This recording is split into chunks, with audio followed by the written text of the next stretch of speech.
নদিয়ায় এই প্রথম আয়োজিত হলো কেরিয়ার গাইডেন্স মেলা। স্থানীয় বীরনগর চ্যাটার্জি নোবেল স্কুলের মাঠে 3 দিনের মেলার আয়োজন করা হয়েছে। স্কুলের গণ্ডি পেরিয়ে উচ্চশিক্ষার সঠিক পথ খুঁজতে পড়ুয়াদের সাহায্য করতেই এই বিশেষ উদ্যোগ। মেলার উদ্বোধন করেন বীরনগর পুরসভার পুরপ্রধান পার্থ কুমার চট্টোপাধ্যায়। রাজ্য ও রাজ্যের বাইরের বিভিন্ন শিক্ষামূলক স্টল বসেছে এই মেলায়। নদিয়ায় এই প্রথম আয়োজিত হলো কেরিয়ার গাইডেন্স মেলা। স্থানীয় বীরনগর চ্যাটার্জি নোবেল স্কুলের মাঠে 3 দিনের মেলার আয়োজন করা হয়েছে। স্কুলের গণ্ডি পেরিয়ে উচ্চশিক্ষার সঠিক পথ খুঁজতে পড়ুয়াদের সাহায্য করতেই এই বিশেষ উদ্যোগ।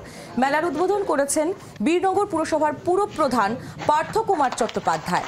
শুধু রাজ্যই নয়, রাজ্যের বাইরের বিভিন্ন শিক্ষামূলক স্টলও বসেছে এই মেলায়।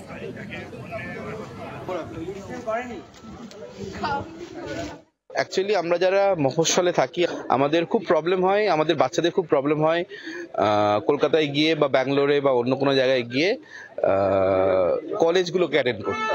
তো সেই ক্ষেত্রে আমরা 11খানা কলেজ আমাদের IIBS থেকে ব্যাঙ্গালোরে এরকম টাইপের অনেক কলেজ এসছে।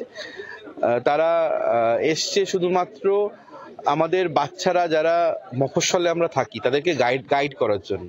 এবার গাইডেন্সটা কি, তারা কি কোর্স নিয়ে পড়বে, তারা কোন স্ট্রিমে যাবে, কোন কলেজের কি ফিজ স্ট্রাকচার, এই সব জিনিসগুলো তারা বলতে চাইছে। চ্যাটার্জি নোবেল স্কুল এই প্রথমবার এই জিনিসটা করলো নদিয়া ডিস্ট্রিক্টে। আমরা আশা করি অন্য স্কুলগুলোও এটা ফলো করবে, তারা করবে। এবং এটা একটা শুধুমাত্র আমাদের স্কুলের জন্য না, যে কোনো স্কুলের অন্য বাচ্চারাও আসছে প্রোগ্রামে।